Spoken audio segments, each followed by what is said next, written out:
Ads లేకుండా latest episodes చూడండి.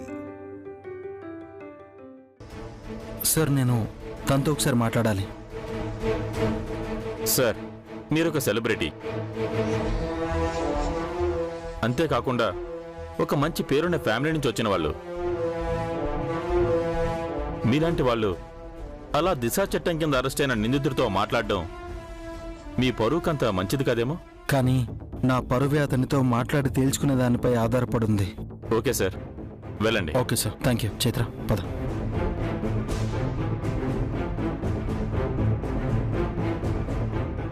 Partner రా పార్ట్నర్. Thank you partner. కనీసం నా కోసం నువ్వైనా వచ్చావు. Thank you so much partner. నా విషయం వచ్చేసరికి ప్రతి ఒక్కడు నీతిమంతుడైపోయినట్టు బిల్డప్లు ఇస్తున్నారు. ఒక్కడంటే ఒక్క లాయర్ కూడా నా కోసం ముందుకు రావట్లేదు. ఏంటి పార్ట్నర్ ఇది? చేసిన పెద్ద పెద్ద తప్పుల నుంచే కేసు లేకుండా ఈజీగా తప్పించుకున్నాను. కానీ దరిద్రంగా చెయ్యని తప్పుకి ఇలా ఇరుక్కోవడం ఏంటి పార్ట్నర్? చెయ్యని తప్పు కాదు, ఎప్పుడో చేసిన పాపాలకి నీకు పడిన శిక్ష ఇది అనుకో.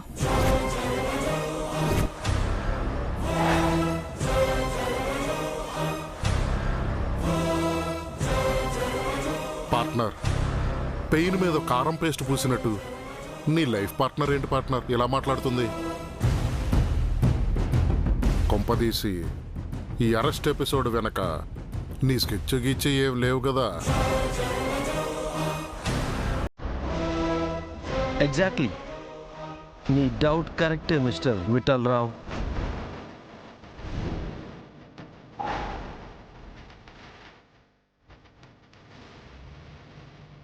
ఈ అరెస్ట్ అనేది 100% ఒక పెద్ద స్కెచ్చే. ఏమంటున్నావు పార్ట్నర్? కానీ స్కెచ్ చేసిన మనిషి నువ్వు ఊహించని మనిషి. అది ఎవరో, నీ వెనక జరిగిన కుట్రేంటో చూడాలనుందా? అవును పార్ట్నర్. ఎవరది?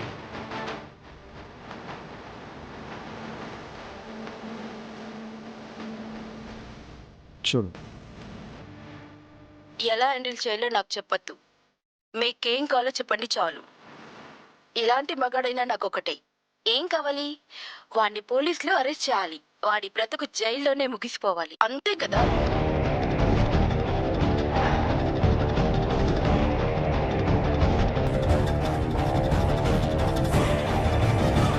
నాగవల్లి, వస్తే నాగవల్లి నా మీద స్కెచ్ చేస్తావా? పార్ట్నర్, ఇదే వీడియో సాక్ష్యంగా పనిచేస్తుంది కదా, దీన్ని చూపించి నన్ను బయటికి తీసుకురా పార్ట్నర్. లాయర్తో మాట్లాడాను, సరిపోదని చెప్పారు. లాయర్తో కూడా మాట్లాడావా? ఎవరు పార్ట్నర్ ఆ లాయర్? మా లాయరే. నా హామీ మీద మీ గురించి వాదించడానికి ఓకే అన్నారు. Thank you so much partner. నీ మేలు ఈ జన్మలో మర్చిపోలేను. మేలు మర్చిపోతావో గుర్తుంచుకుంటావో నాకు తెలీదు, నాకు అవసరం కూడా లేదు. కానీ నువ్వు ఈ కేసు నుంచి బయటపడాలంటే మాత్రం ఆ నాగవల్లి చేసిన మోసాన్ని నువ్వు బయట పెట్టాలి. ఏమంటున్నావు పార్ట్నర్? సీతారత్నం గారి మీద నాగవల్లి వేయించిన నిందని నువ్వు బయట పెడితే నాగవల్లి నేచర్ ఇది అని కోర్టులో ప్రూవ్ చేయగలం. ఇప్పుడు కూడా నిన్ను తను అదే విధంగా చెయ్యని తప్పుకు ఇలా బలి చేసిందని వాదించడానికి ఒక చిన్న అవకాశం దొరుకుతుంది.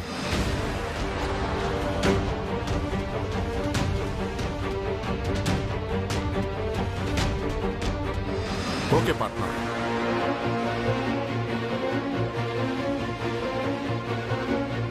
నిజానికి ఇక్కడ ఎవరికి ఏమవసరమో అర్థమవుతుంది. సరే అయితే ఇప్పుడు ఒక ఫైనల్ డీల్కి వద్దాం. ఏంటది? నన్ను ఈ కేసు నుంచి బయటపడేస్తే మీరు కోరుకున్న ఎవిడెన్స్ మీకు ఇచ్చి నేను దుబాయ్ వెళ్ళిపోతాను. నాకు మీ ఆస్తి అక్కర్లేదు, ఏం అక్కర్లేదు. నేను కూడా అదే చెప్తున్నాను. నువ్వు సీతారత్నం గారి విషయంలో ఉన్న నిజాన్ని బయట పెడితేనే ఇందులో నుంచి నువ్వు బయటపడగలవు అని. అప్పుడే నాగవల్లి నిజస్వరూపాన్ని బయటపెట్టి నువ్వు ఏ తప్పు చేయలేదని ప్రూవ్ చేయగలవు. సరే, ముందు నన్ను ఈ స్టేషన్ నుంచి బయటికి తీసుకొచ్చి ఏర్పాటు చేయి.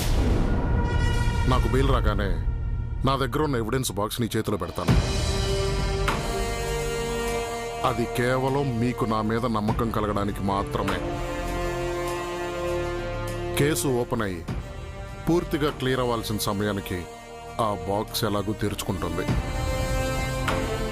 అదే అందరికీ కావాల్సిన సాక్ష్యం కూడా.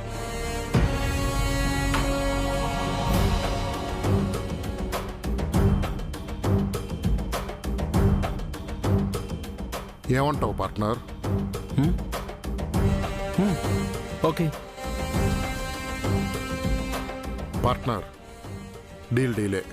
ప్రామిస్ చేస్తున్నా, నన్ను ఈ కేసు నుంచి బయటపడే. ఇప్పటి వరకు నేను మీకు అవసరం, ఇప్పుడు మీరు నాకు అవసరం. మాట తప్పను పార్ట్నర్. సరే పార్ట్నర్ ఒక్క నిమిషం. ఒంటి మీద లాఠీ దెబ్బ పడకుండా గంటకో లక్ష సమర్పించుకోవాల్సి వస్తుంది. దానికి వాళ్ళు ఉమెన్ వెల్ఫేర్ ఫండ్ అని పేరు పెట్టుకున్నారు. షార్ట్ ఫామ్ లో WWF అంట. ఇవ్వకపోతే WWF లో కొట్టట్టు చిత్త కొడతామని వార్నింగ్ ఇస్తున్నారు. నా బ్యాంక్ బ్యాలెన్స్ మొత్తం వీళ్ళే నాకేసేలా ఉన్నారు. నువ్వైనా కాస్త చెప్పవా ప్లీజ్? దుబాయ్కి వెళ్ళి నేను బతకాలి కదా పార్ట్నర్. సరే, నేను మాట్లాడతానులే. చిత్ర పద. పోగో, కాస్త బిర్యానీ ఆర్డర్ పెట్టు, తృప్తిగా తింటాను. నువ్వు కూడా ఆర్డర్ పెట్టు, నీకేం కావాలంటే అది పెట్టు. అలాగే.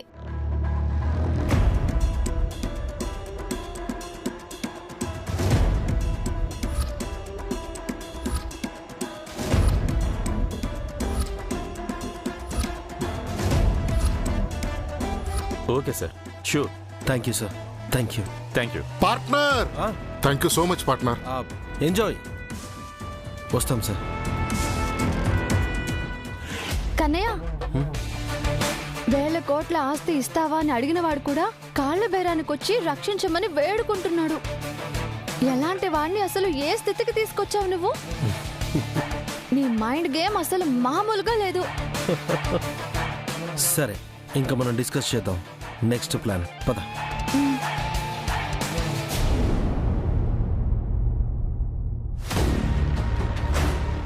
దర్జాగా తలెత్తుకుని బ్రతికేదాన్ని విందులో తలపెట్టుకుని బ్రతికేలా చేశారు. పిన్ని, వాళ్ళని దెబ్బతీయాలని మనం దెబ్బతింటున్నాం. అయినా సరే వాళ్ళని వదలకూడదు. చాలా స్ట్రాంగ్ గా దెబ్బతీయాలి పిన్ని వాళ్ళని. ఎస్, ఇద్దరిని దెబ్బ తీసే వరకు మనం ఈ దండయాత్ర ఆపకూడదు. అవును, గజనీ మొహమ్మద్ లాగా దాడి చేస్తూనే ఉండాలి.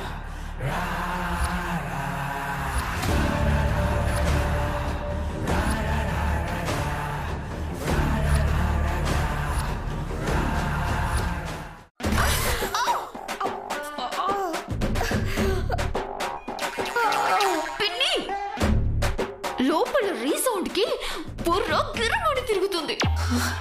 గజనీ మహమ్మద్ కాదు, బుర్ర పాడే నేనే గజనీలా మారిపోయేలా ఉన్నాను. కాస్త చూసుకోవచ్చు కదా పిన్ని. ఆల్రెడీ నీ బుర్ర పాడైపోయినట్టుంది స్మైలీ. తలకి బిందె పెట్టుకుని ఎలా చూస్తాను? ఇద్దరం కలిసే కదా గుద్దుకున్నాం. అవును కదా, సారీ పిన్ని.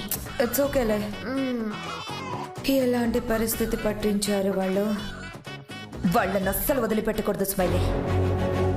నరకం నరకం చూపించాలి.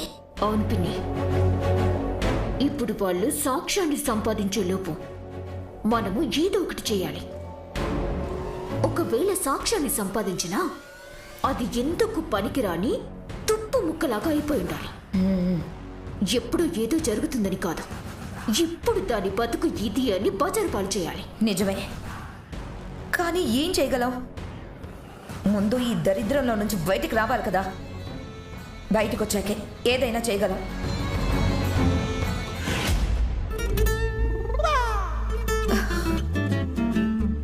వామ్మో, ఏంటి కడుపులో గుడగుడ అంటుంది?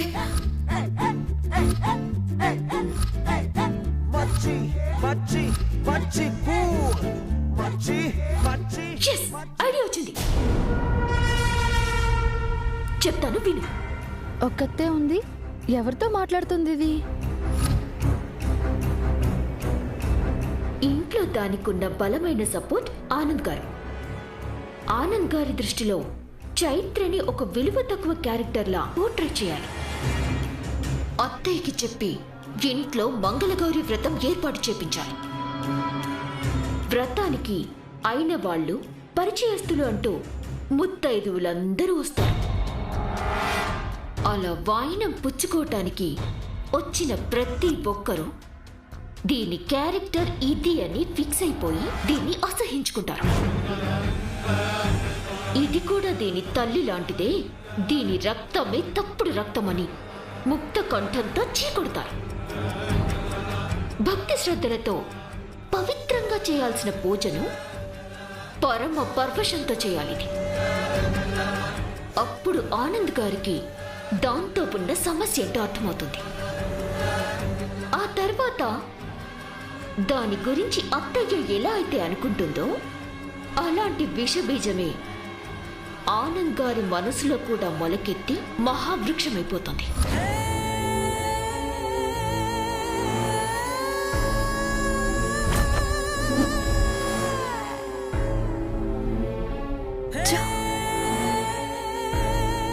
అమ్మా,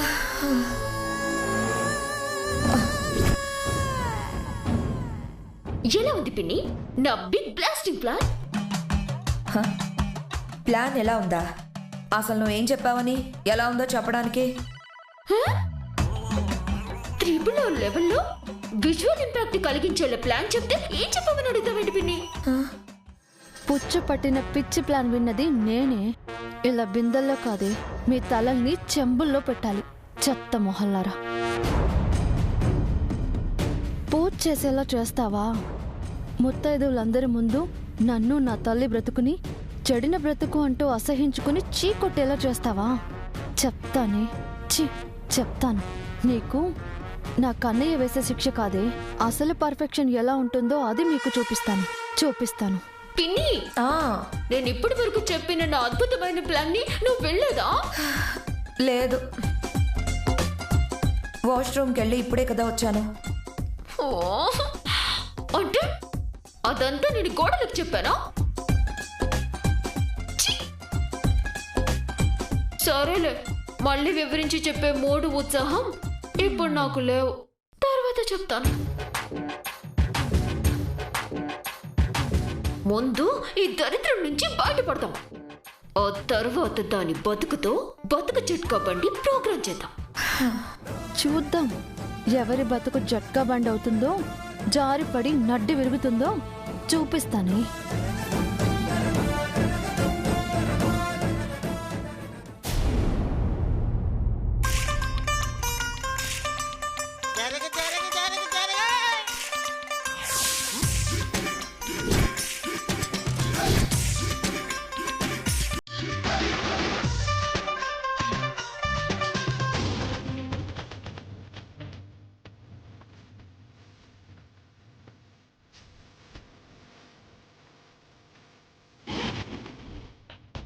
జ్యోతి, గ్రీస్ బాగా తట్టించావు కదా? పెట్టేశానమ్మా. ఏంటో మోటార్లకు పెట్టాల్సిన గ్రీసు వీళ్ళకి మొహాలకు పెట్టాల్సి వచ్చింది. మీ మొహాల మండ. ఓ చోట తిన్నగా ఉండి ఏడవరు కదే మీరు.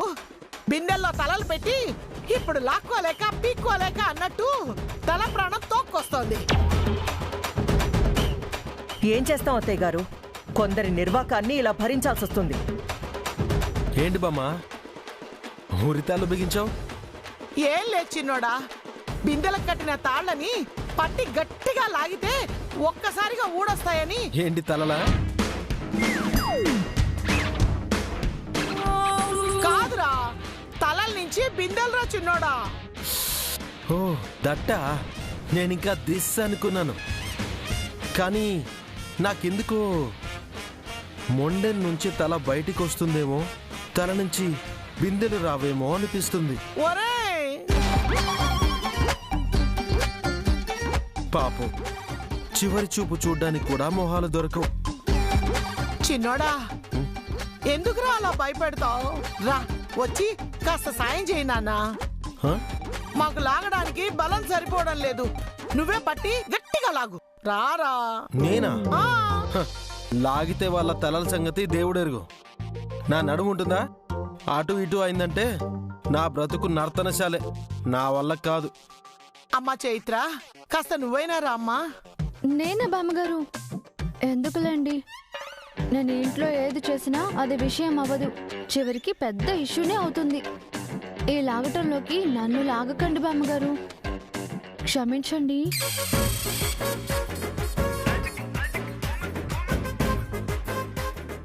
ఏంటే మీ కర్మ ఇలా తగలడింది? ఏ రావు కాలంలో తలలు పెట్టారే మీరు? కనీసం సాయం చేసేవాళ్ళు కూడా ముందుకు రావడం లేదు. అత్తయ్య గారు, ఎవరు రాలేదని ఏ పని ఆగదు. వాళ్ళ సాయమేమి ఇక్కడ అవసరం లేదు. ఇంట్లో పని వాళ్ళు లేరా, మనం లేవా? జ్యోతి, నువ్విలారా. ఒరే నువ్వు రారా, పట్టుకో.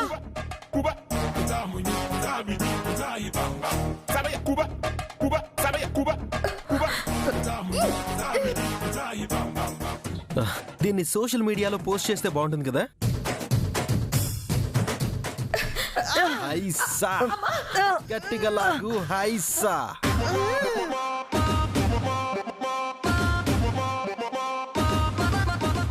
తాడుని లాగు. హైసా, గట్టిగా లాగు. హైసా, గట్టిగా లాగు. హైసా, జోర్ से लागू. హైసా, గట్టిగా లాగు. హైసా, జోర్ से लागू. హైసా, కలల్ రావాలి. హైసా.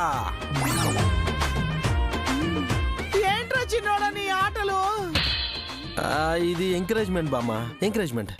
సాయం చేయకపోయినా ఏదో ఒకటి చేయాలి కదా అని ఇలా మీలో ఉత్సాహాన్ని నింపుతున్నాను. ఇది ఉత్సాహపరుస్తున్నట్లేదు, ఊరికే హేళన చేస్తున్నట్టుంది. ఇది ఓన్లీ ఎంకరేజ్మెంట్. అది మనం ఆలోచించే దాన్ని బట్టి ఉంటుంది మామ. పోనీ నువ్వేదనుకుంటే అది. కానీ ఇలా లాగితే మాత్రం లాగిన వాళ్ళకే నష్టం. అత్తయ్య గారు, వీడి మాటలు వింటూ కూర్చుంటే వీళ్ళు బిందెలతోనే జీవితాంతం సెటిల్ అయిపోవాలి. మీరు లాగండి.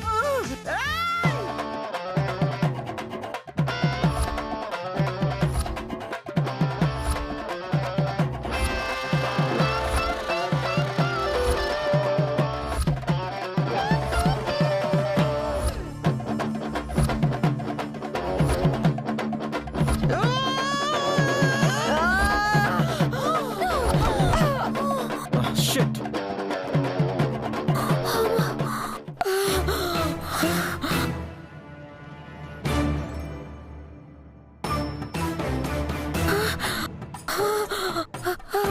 పోయింది.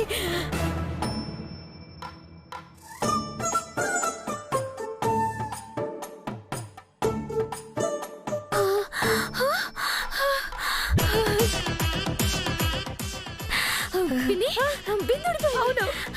అయ్యో బాబోయ్, ఇది కళ నిజమా?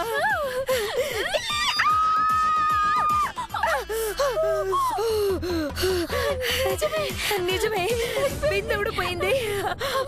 బయటపడ్డాం పిన్ని, బయటపడ్డాం. థ్యాంక్ యూ సో మచ్ వదినా. థ్యాంక్ యూ వదినా, థ్యాంక్ యూ. మంచి పనులు చేయాలనుకున్నప్పుడు ఇలాంటి ఎదురు దెబ్బలు మామూలే కదమ్మా. ఎవరో మన ప్రయత్నాన్ని నీరు గార్చారని ఆగిపోతే ఎప్పటికీ ముందుకెళ్ళలేం.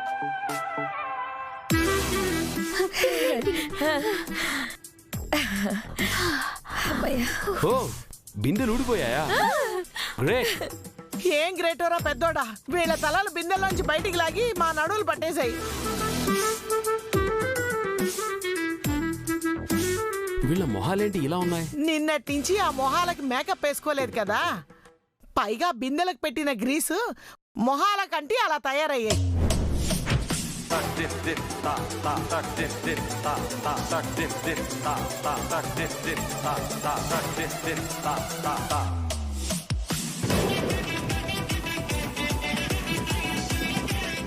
నవ్వు ఆపుకుంటున్నారా? ఆపుకోండి. ఇక నన్ను ఎవ్వరూ ఆపలేరు.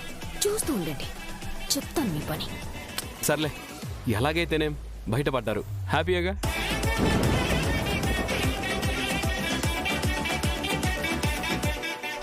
అమ్మా, పంతులు గారు అమ్మవారి చీరను పంపించారు.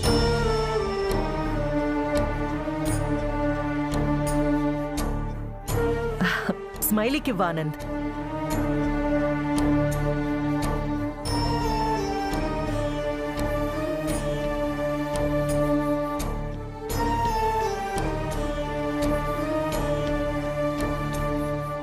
ప్రతి సంవత్సరం జరిగే ఉత్సవంలో అమ్మవారి శేష వస్త్రాన్ని ఈ ఇంటి కోడలికి ఆనవాయితీగా పంపిస్తారు. నా కోడలికి ఆ చీరివ్వు.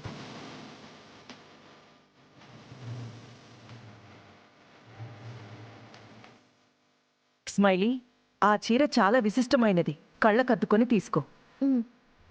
స్మైలీ